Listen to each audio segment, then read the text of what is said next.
Hello everybody, hope you are doing great. Wanted to come back and touch base with you guys just on some more of this hormone talk and fat loss. Like I said, I'm pretty big on, focusing on fat loss and not just losing weight, because you can lose 5 pounds all day, but if it's 5 pounds of muscle, then you're not gonna feel lean and trim, even though you've just dropped 5 pounds, right? So I was gonna touch base on that a little bit more today. If you're new to the page, I'm really happy that you're here. It's a great time to be here. My name is Natalie Tooman with My Think Fit. I'm also an online health and fitness advocate, where I just really enjoy helping people reach their health and fitness goals, whatever that might be. And again, learning more about their bodies, and because it's not a one size fits all type of situation.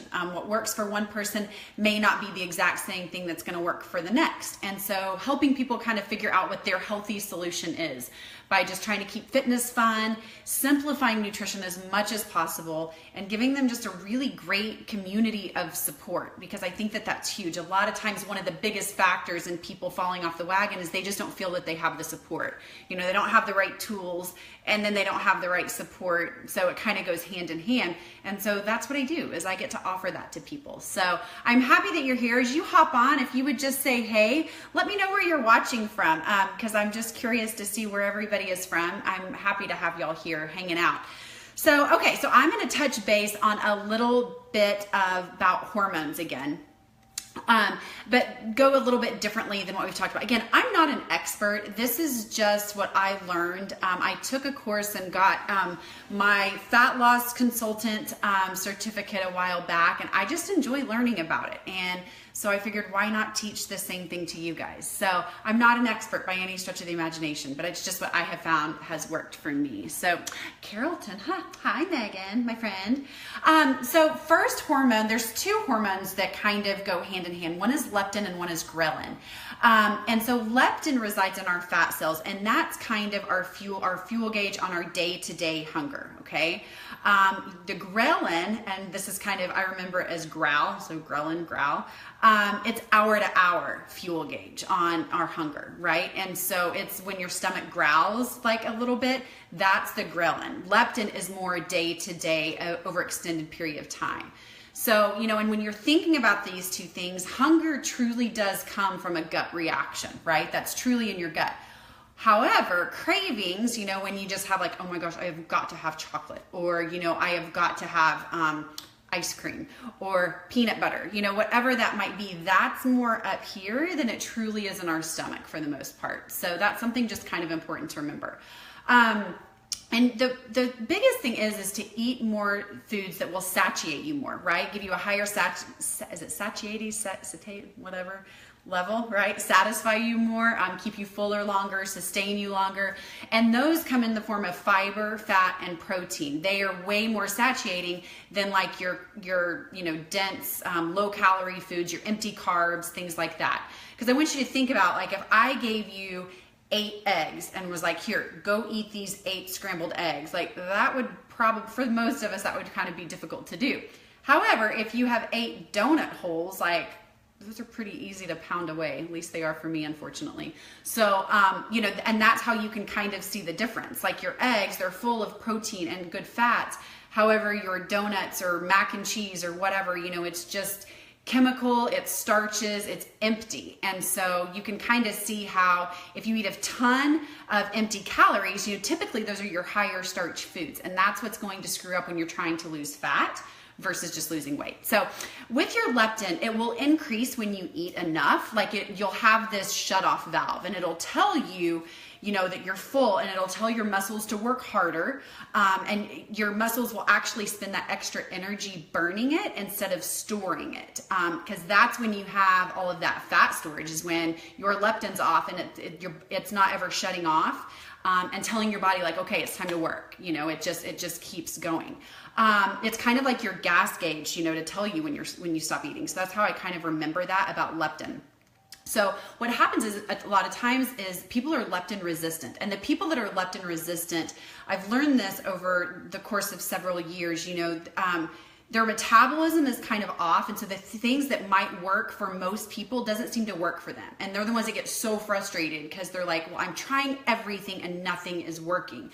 A lot of times it has to deal with leptin resistance. And there's a few different ways that you can kind of figure out. There's not like a test per se that I know of anyway that can tell you that you're leptin resistant, but it's a lot of things added together can kind of tell you. So, you know, if you're having trouble losing weight, if you have just crazy cravings all the time, you can't ever seem to get satisfied. If you're cutting your calories way back, thinking that that's going to work, but yet it's not working, so you're not eating enough, that can cause a lot of leptin resistance. If you're super stressed and you're not getting enough sleep, your body's not recovering, that's kind of a sign.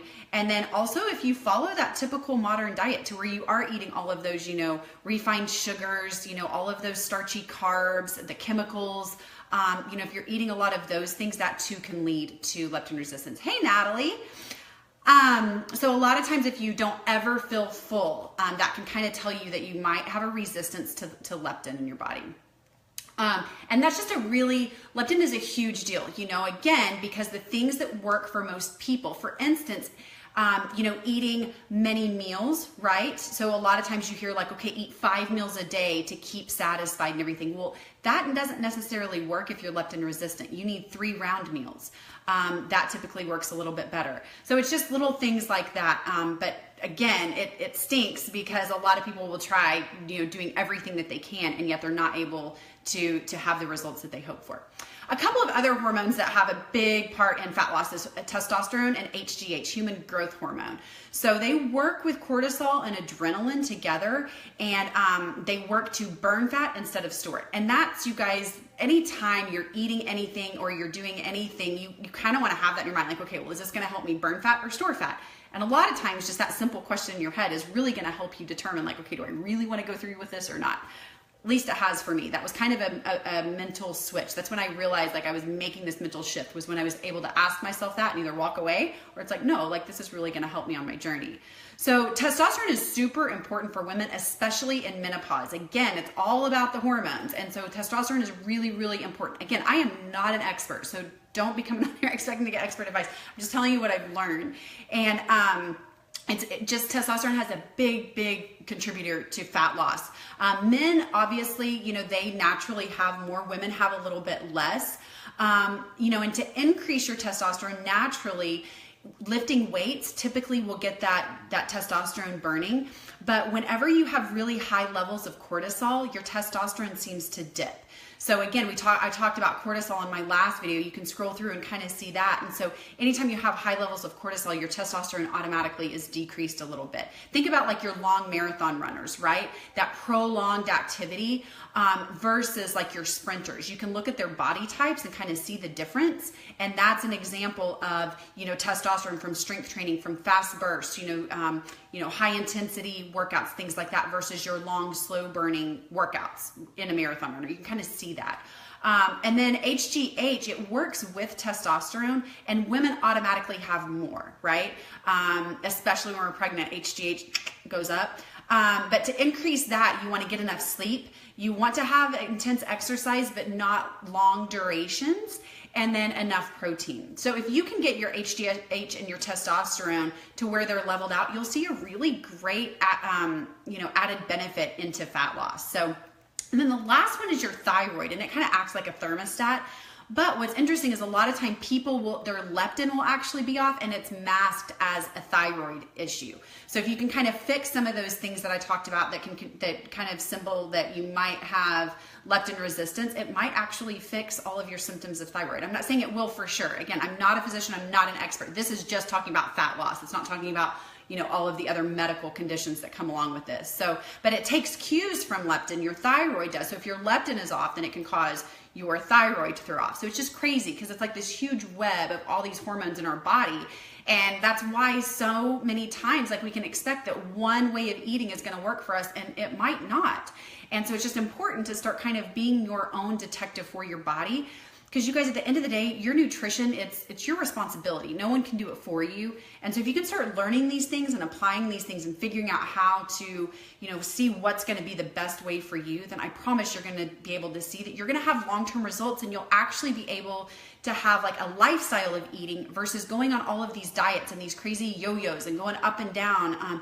Because that sucks. Let's just face it, that sucks for everybody. You don't want to have to be dealing with that. So it's about finding what's going to work for you long-term for a sustained lifestyle. So I hope that can kind of help a little bit, just kind of learning a little bit more about the hormones that actually play a role into fat loss. So next week, I'll talk more about actual fat loss and how you can really start eating and changing things up to contribute more to losing fat. Because let's face it, at the end of the day, it's kind of what we want, right? So thank you for hanging out. You can join my private group where I'll be giving even more tips. It's called Finding the Balanced Life, Perfectly Imperfect. And it's just a group where I'm trying to help people live a more balanced life, instead of going through all these drastic things to reach their goals. It's just about finding more balance in every aspect of life. So I'll paste that link below, and feel free to click on that and join us over there. You guys have a great day.